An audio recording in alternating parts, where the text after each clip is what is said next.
Hi guys, welcome back to London. Today, starting bank of the River Thames. I'm on the Victoria Embankment just opposite the London Eye. You can see, golden hour, the sun's just setting. As the sun sets, I want to head up to one of London's most famous squares, Leicester Square. And yep, first things first, it's pronounced Leicester. May not look like it on paper, but to nail it, you just have to imagine it's spelled L-E-S-T-E-R, Leicester. It's a source of great amusement actually when tourists turn up, try and pronounce it from the written word. Get asked where Leicester, Leicester, all sorts of variations of it, where it is. Good fun to ask them to repeat themselves. But yeah, I'm going to head up there and give you a little tour of the square. I think it's common knowledge that for a long time Leicester Square has been a magnet for tourists but repelled Londoners in equal measure, and there are a number of reasons for that. But in recent years it's changed a lot actually. When I was growing up it was a dump. It's always been famous for and a great place to go to the cinema. Some of London's biggest and best cinemas are in Leicester Square. Discount theatre tickets are there, the official discount theatre ticket shop's there. When I was a teenager growing up, it was a great place for nightclubs, but they're all gone. So yeah, I think it's always been a little bit of a mystery what attracted tourists to Leicester Square, but it did in large numbers, it does. But not so much Londoners. I had some good times there when I was a teenager in the nightclubs. That was a bit of a problem for the authorities, I think, and they set about shutting them all down. Obviously, me and my friends would go clubbing, and then everyone would spill out of the clubs. Well, everyone would drink as much as they could in the pubs before heading into the clubs, because drinks in clubs are expensive, and then they'd either, for those that didn't get in or later on spilling out of the clubs, invariably end up in Leicester Square doing what drunk Brits do, various states of undress, fighting, slinging fast food around, throwing up, and I think it is one of the sort of, I guess, crown jewels of British tourism for some unknown reason, and it was an image they didn't really want.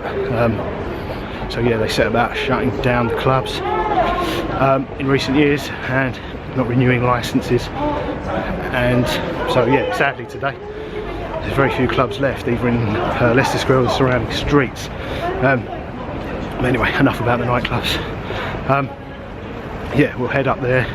I think most Londoners will be like, why are you going there? What are you going to do when you get there? I guess we'll just have to go and see what tourists do when they get there. McDonald's and M&M's. Yeah, I'm not going to go to the cinema. I'm not going to get discount theatre tickets. But I think what I'll do is we'll head up there, we'll take a look at what is going on, and then maybe afterwards I'll give you a little tour of the streets, the perimeter of Leicester Square, because there are some quite cool things and quite interesting, good things to do just around the edge of it, even if there's not a lot to do in Leicester Square itself. But yeah, Leicester Square right now definitely looks the best it's ever looked, because they got rid of the nightclubs. They put in wardens. I mean, when I was growing up, the gardens in the centre was basically a home for a place for the London's drunks to lie and drink super strength lager, super strength cider, and they would bark incoherently at anyone that went near them. But yeah, they put wardens in to get rid of the drinkers and the clubbers. And also before the 2012 Olympics, they spent, I think, about £15 million tidying it up. It's on a slope, and I think the council have always had trouble paving slopes. It was just an uneven mess, so they resurfaced the whole thing with granite So it looks pretty cool right now. They re-landscaped the central gardens, got rid of some of the less relevant statues and cleaned up the ones that remain. And along with that, there's been a lot of building work going on and a lot of development, and some of that's complete and the rest is nearing completion. So yeah, it looks the best it's ever looked. So it's just around the corner here. Let's go and check it out.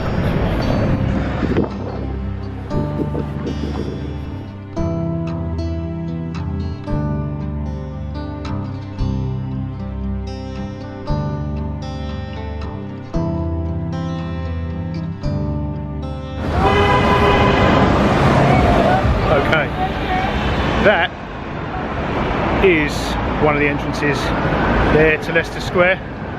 If you're coming from Trafalgar Square down there, or from the river, but I'm going to head further up Charing Cross Road here to Leicester Square Tube Station, because I guess if a lot of you are coming here, you might come via Leicester Square Tube Station. So we'll head just up the road. There's an entrance into Leicester Square just opposite the tube station, so head just up the road and then into Leicester Square.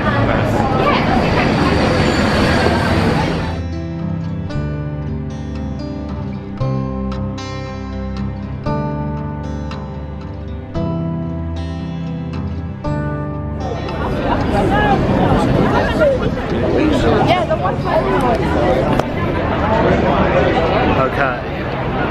Entrances to Leicester Square Tube here, and here.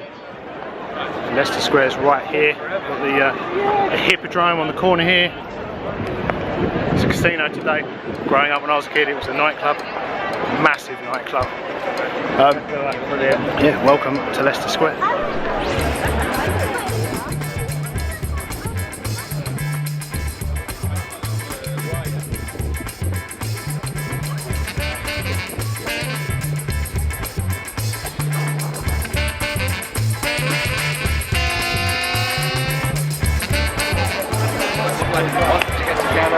Okay, as you can see, all of these shops here and here are either fast food or half-price ticket shops, theatre ticket shops. What I'll do is we'll walk down and I'll show you one of the main reasons Londoners come here, and that is half-price theatre tickets. But I'll show you the official theatre ticket shop. There's another one on Broadway in Manhattan. I think it was called the half-price ticket store, but now it's renamed after the one on Broadway in New York. I think it's TKTS. It's at the bottom of Trafalgar Square. Let's go and check it out.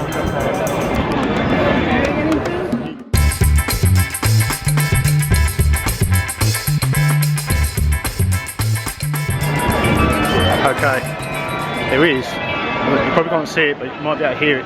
There's a Swiss Glockenspiel on that edge of Leicester Square. It's a remnant of the Swiss tourist centre that was there. It's 5 o'clock now, which means we'll hang around till 6. I'll try and capture it going off in an hour's time. Yeah, the Odeon Cinema here. Just go to the ticket booth. Leicester Square, well, this whole part of London was once owned by Westminster Abbey, until in 1536 when King Henry VIII in an act called the Dissolution of Monasteries appropriated their land and their income. In 1630 this land was sold to the 2nd Earl of Leicester, and he built at the time one of the largest houses in London here. That's where the square gets its name from, the Earl of Leicester. The square or field in the centre was deemed common ground and surrounded originally by residential properties. This was a fashionable part of London to live in until the late 1700s, when the wealthy began to leave. The houses were replaced by shops, theatres, museums, and the area gained a reputation as an entertainment venue. Okay, this here is the actual official discount ticket store outlet. I think there's only one. I might be wrong, you can check out their website. But yeah, it was the first, and it's actually supported by the theatres. Let's head into Leicester Square Gardens, check out the statue feature.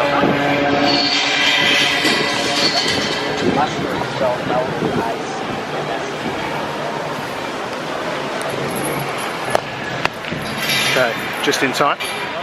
They're shutting the gates.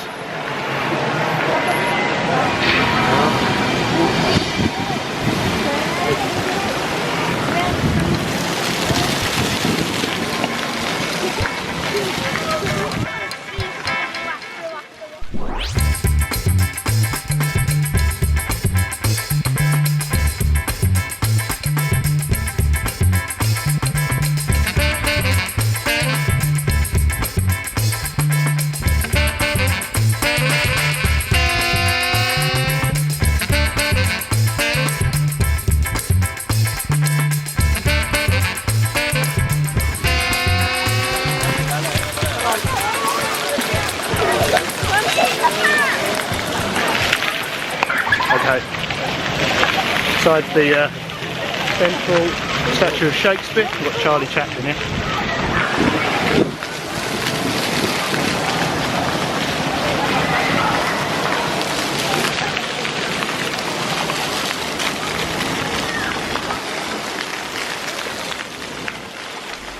Today, Leicester Square Gardens is in effect a City of Westminster park, and like all City of Westminster parks, they have opening and closing hours, and the opening hours change throughout the year. You can check the City of Westminster website for full details, but in effect they track daylight hours. All the parks shut just before it gets dark, including Leicester Square Gardens. Okay, now we figure out how to get out of it.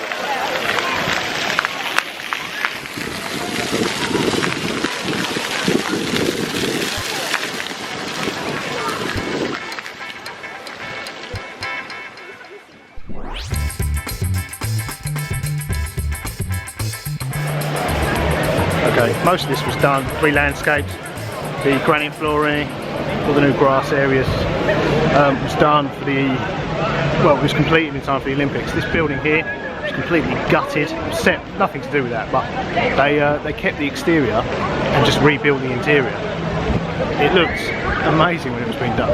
In 2010, work by Westminster Council began to improve Leicester Square, reduce the amount of nightclubs and promote theatre and cinema here. After 17 months of work at a cost of over £15 million, reopened to the public, and there's been constant development ever since. Yeah, there's still a fair amount of work ongoing. When all this is done, I'm sure it will look amazing, even better than it does now. But yeah, this is the best it's looked in my lifetime. Andy!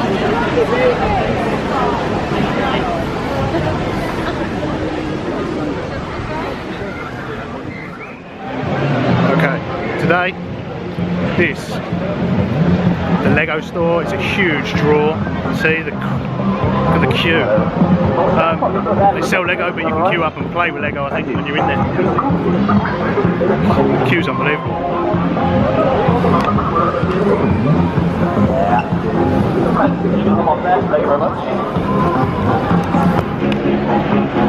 Okay, we've got a street performance there about to start.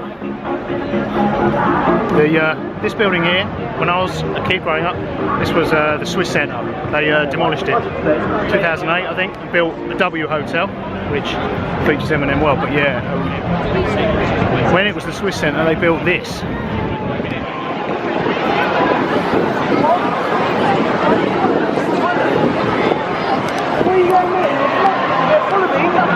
Try and capture that in an hour's time when it rings 6. Let's go to M&M World. That's what the tourists do.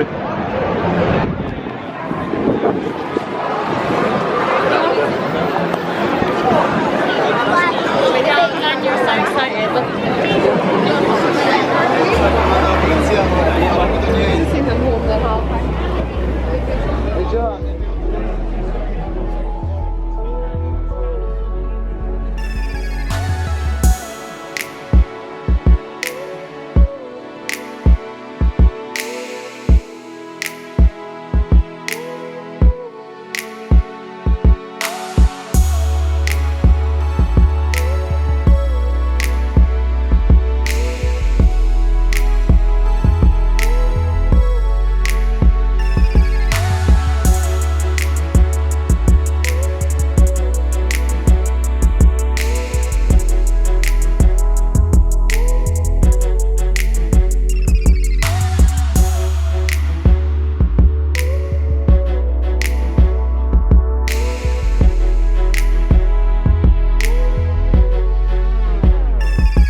It's always to, yeah, M&M World was M&M World. I got the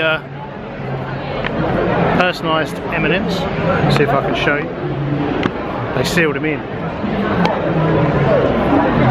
Might be able to just make them out through the cup.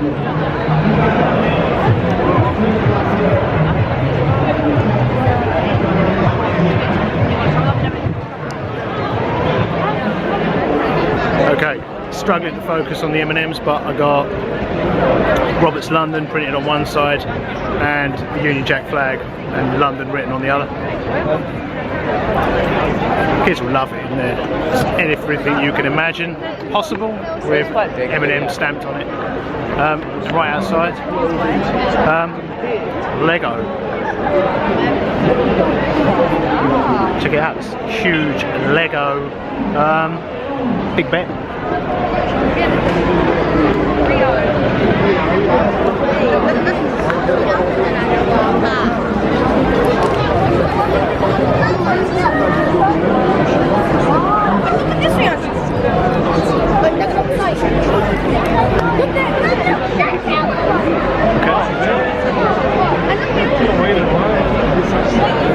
Lego Big Ben, and it's working, telling the correct time. Westminster Tube sign and Sherlock Holmes. I would go in. So they've got an actual tube train in there made out of Lego as well at the moment. But the queue is crazy. It goes snakes all the way around Leicester Square. Check it out.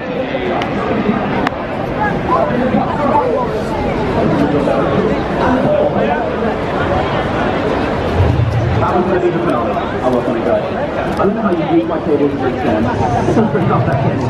Just bring up that table. Just bring up that table. I think it might actually be a little bit more interesting in there than in M&M World, because at least they've built stuff, some amazing stuff out of Lego.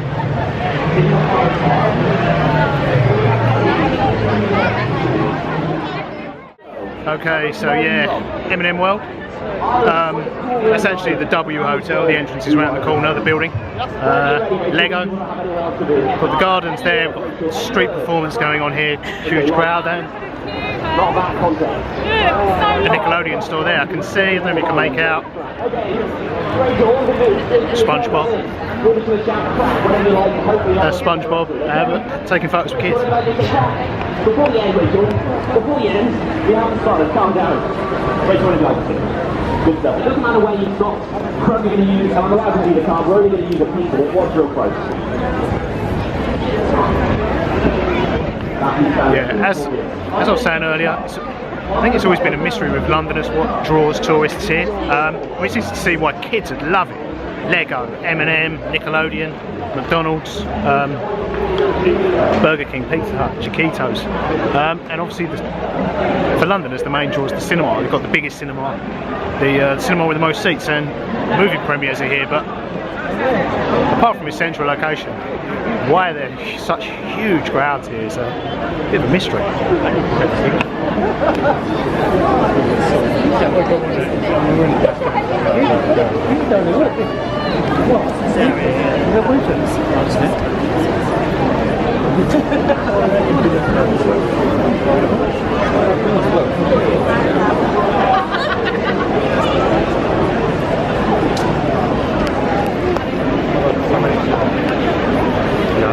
I'm sure you're familiar with the saying, if you build it, they will come. This is almost like the reverse of that. People just keep coming, so they've built stuff. I don't know what to build, but they've built stuff.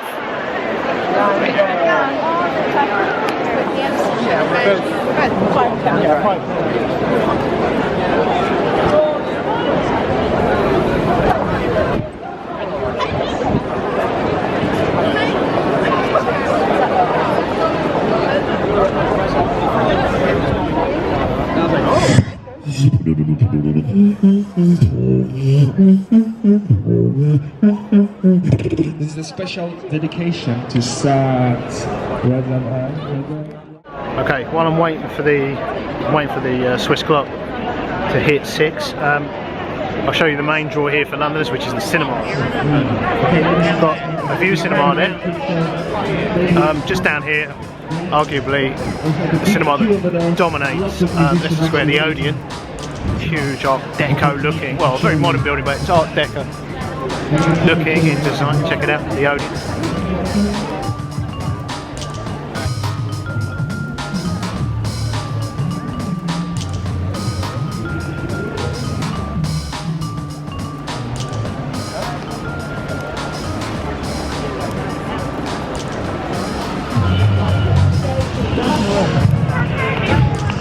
In fact, any Londoners that haven't been here for a while looking at this footage of it, they probably wouldn't recognise it. I said earlier, it looks better than it has. It looks better now than it has, certainly in my lifetime, especially at night. All the seating around the square, uplit, and even during the day, the re-landscaping of the square. But yeah, another cinema here, the Empire Theatre.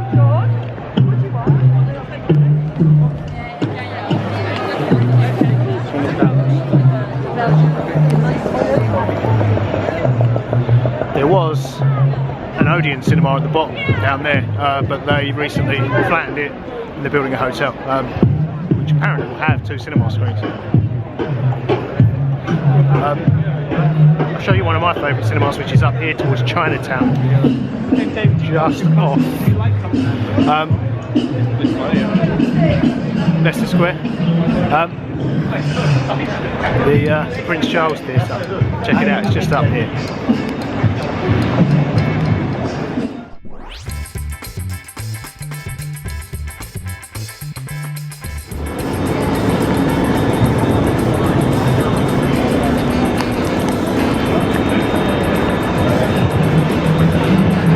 The Prince Charles never really cut it as a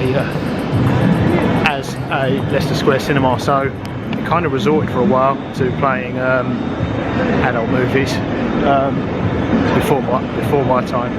I certainly don't remember doing that, but more recently it plays classics, cult movies and movie marathons, so it'll do back to back like Lord of the Rings, James Bond all-nighters. But yeah, it's great to come and watch some old classic movies in a cinema. Also, it's great value for money. I think tickets are, for non-members, about £10.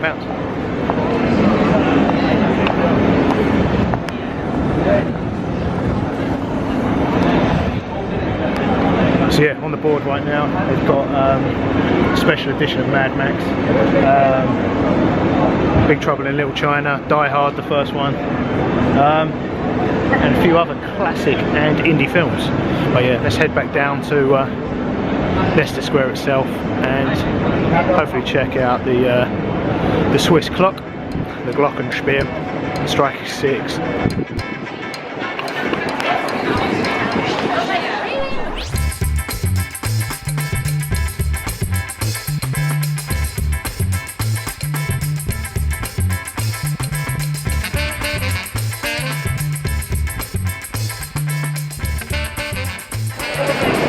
Okay, right, 10 to 6. See you in 10 minutes when this thing will go off.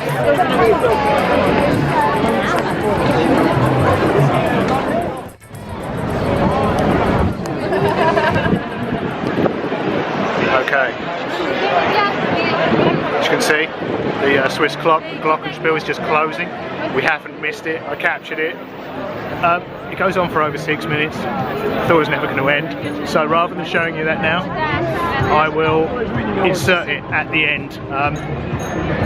Yeah, see if you've got the staying power to watch 6 minutes of Glockenspieling. I thought, as we've pretty much covered what Leicester Square has to offer, I'll show you what's on the perimeter of it. We've covered what's in Leicester Square itself, as I've said. For us Londoners, it's kind of a mystery why the huge crowds are drawn there, but they are. I guess we should be thankful that kind of keeps them, it's like an adult playpen for tourists, keeps them occupied while we can go and do the more interesting things all out and about. But yeah, I thought I'd show you some of the more interesting things around Leicester Square. The entrance to the W Hotel there. We're just walking into Chinatown here, which is very interesting, especially at this time of year. We recently had Chinese New Year and Lantern Festival, so it's decorated for that. It looks incredible, check it out.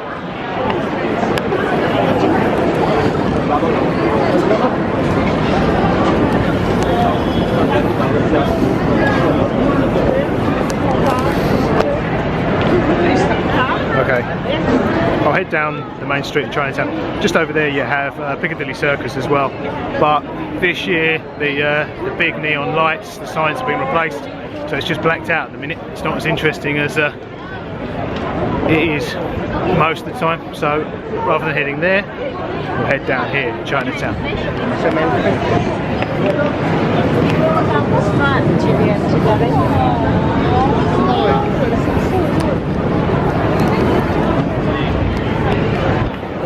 It's pretty cool, huh? I've made plenty of films about Chinatown, bakeries and restaurants and whatnot, so you can check those out on my channel. I'm not going to stay here too long. I'm going to head straight through to the other end, and I'll show you some of the things to check out. This one's parallel with Leicester Square, so I'll show you some of the things at the other end of Chinatown and the other end of Leicester Square.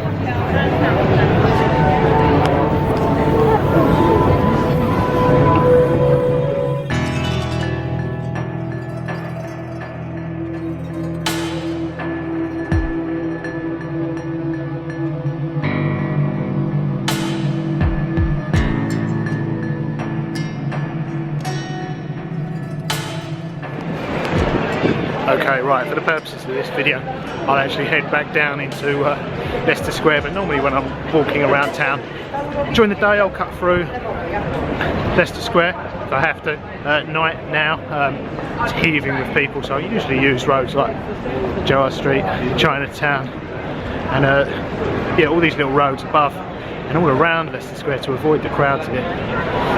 To avoid the crowds in Leicester Square itself, but it's a film about Leicester Square, so I can't avoid it.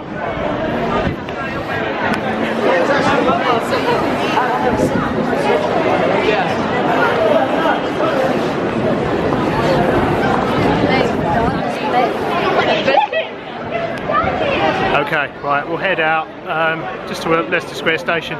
This is Charing Cross Road. If you head that way along Charing Cross Road, you'll get to Denmark Street. If you're into musical instruments, that's definitely worth checking out. If you head straight ahead, you'll end up in Covent Garden.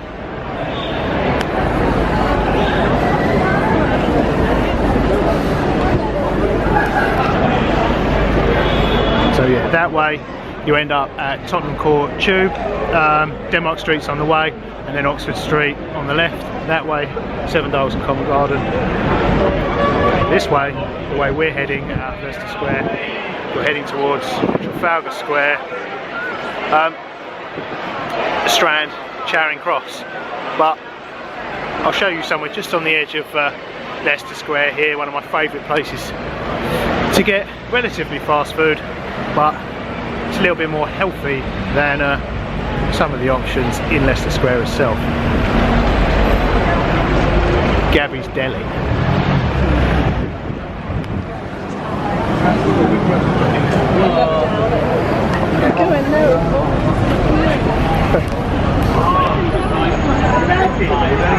All these little alleyways off Charing Cross Road all run into Leicester Square itself. Where we're heading, it's just there, I just need to cross the road. Heading to the crossing, but I'll risk my life in the traffic.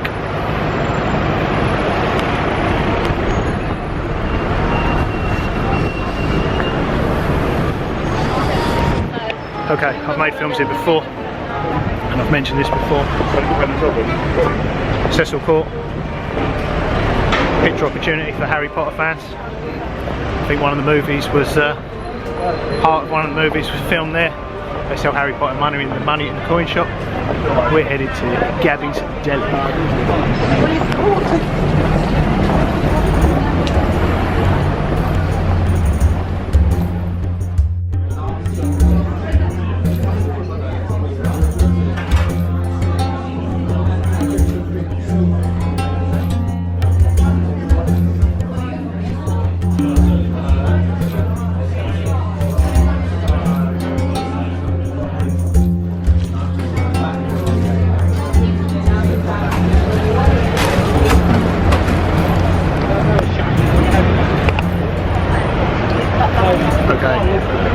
recommend Gabby's, particularly if you're vegetarian.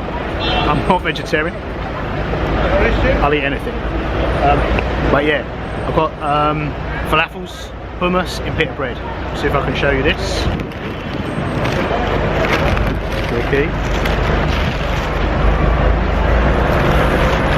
Super great value for money where we are. That there is one of the entrances, one of the alleyways into Leicester Square. So everyone's in there enjoying their burgers and pizza. Gabby's is, I think it was founded by a chap from Iraq originally, back in 1965. Wouldn't want to be in Iraq in 1965, would you? Let's face it. Look at that. Loads of amazing salads in there. So yeah. Considering how many YouTubers are professed to be vegan and vegetarian and whatnot, I'm surprised they haven't made. I'm surprised Gabby's hasn't made more appearances on YouTube.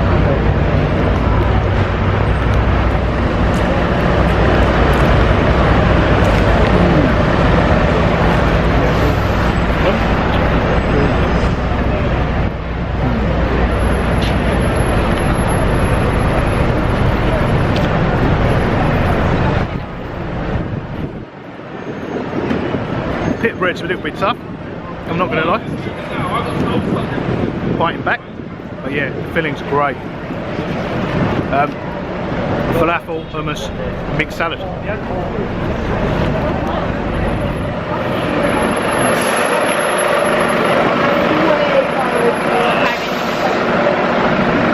So yeah, super healthy option. Right here, Jungle Road, Leicester Square. Right. Back to Leicester Square, and see, I'll show you the grand finale, the Glockenspiel.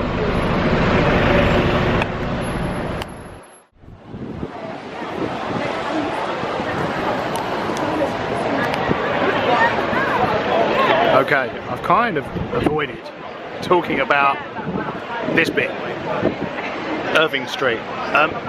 It's lined with restaurants, and you know what they say, if you've got nothing good to say, don't say anything at all.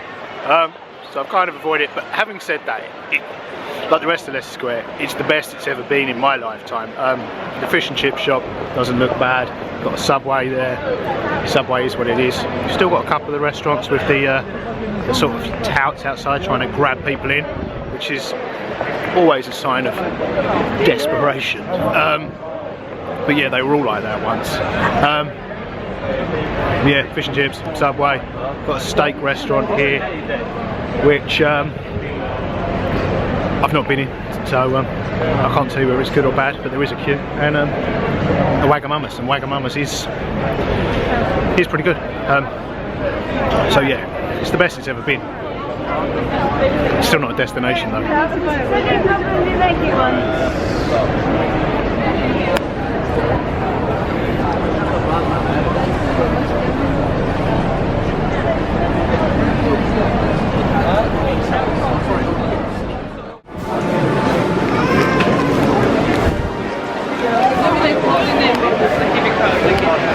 Okay, no trip to Leicester Square is complete without a trip to McDonald's.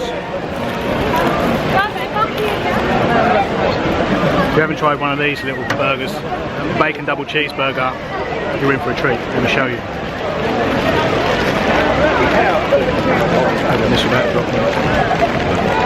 They always look just like the picture. Look at that.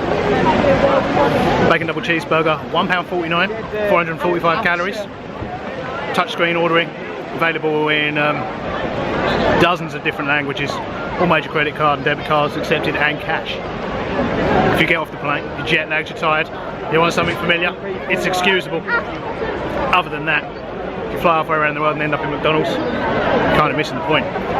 But let's try the bacon double cheeseburger. Why do I say bacon? Just double cheeseburger. £1.49, can't go wrong.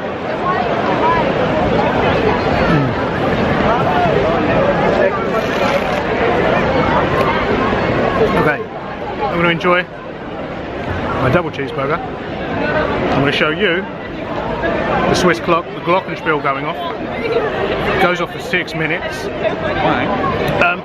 When that's done, I'm going to take you to the pub. There's a reason to stay in your seat watching the Glockenspiel for 6 minutes. The promise of the pub afterwards.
I thought I was never going to end.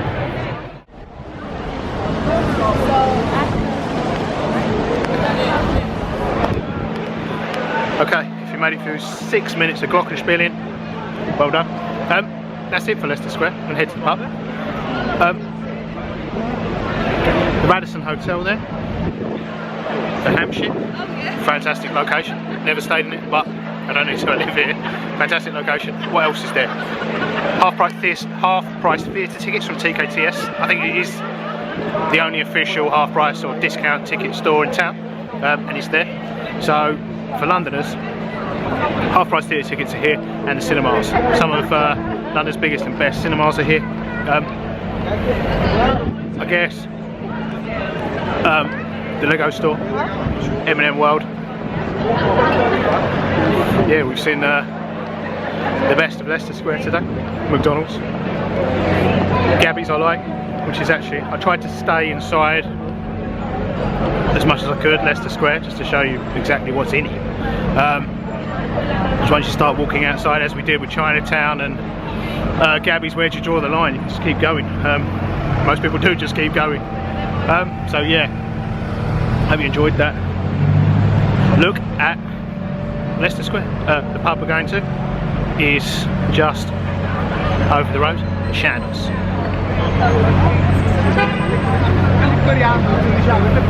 I guess I should mention the National Portrait Gallery up there. The entrance is, well, there's an entrance here, and also on Trafalgar Square, which is just there too.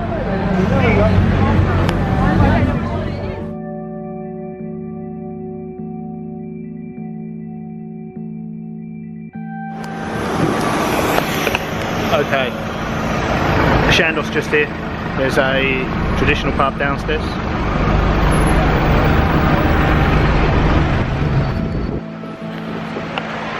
Traditional pub downstairs. I'm going to pop upstairs. There's a little door on the side, it takes you upstairs. It's a little bit quieter down there. Someone got run over and they were just banging the back of the taxi. Yeah, the opera room above, a little bit quieter than downstairs. Let's go and get a beer.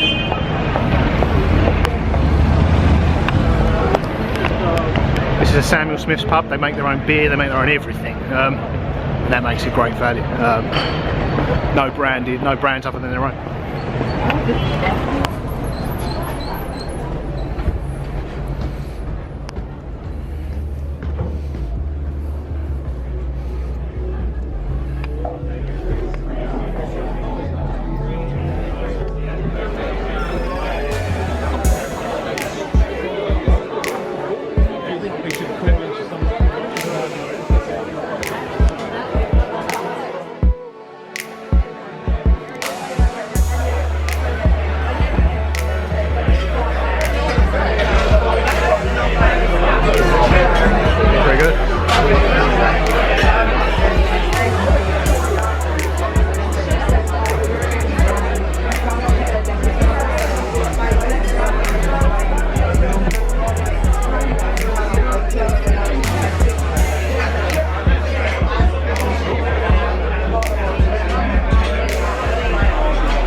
Definitely recommend the Shandos, upstairs or downstairs.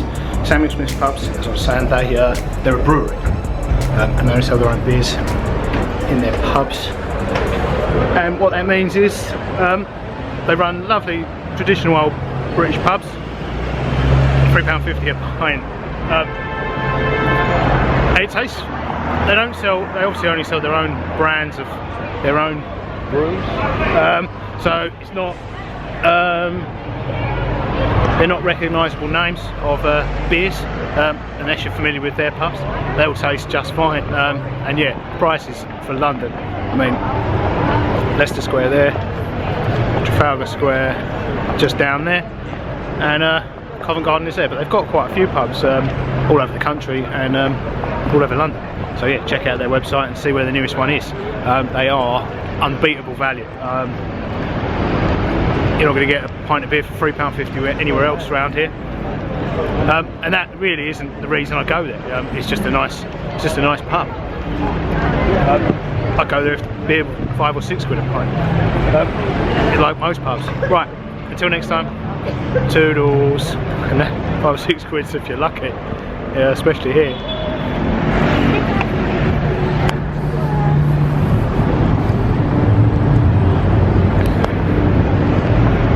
That's another great spot there. If you go down inside there, there's a cafe in the crypt of St Martin's Church, which is there, and they do a lot of work to help the homeless. So whereas in Leicester Square they've got wardens to keep out the homeless and down on their luck, if you go in there, tea, coffee, food and drink in the crypt of the church, the proceeds actually go to help the homeless. So yeah, it's definitely worth checking out. I've made videos about it. Toodles.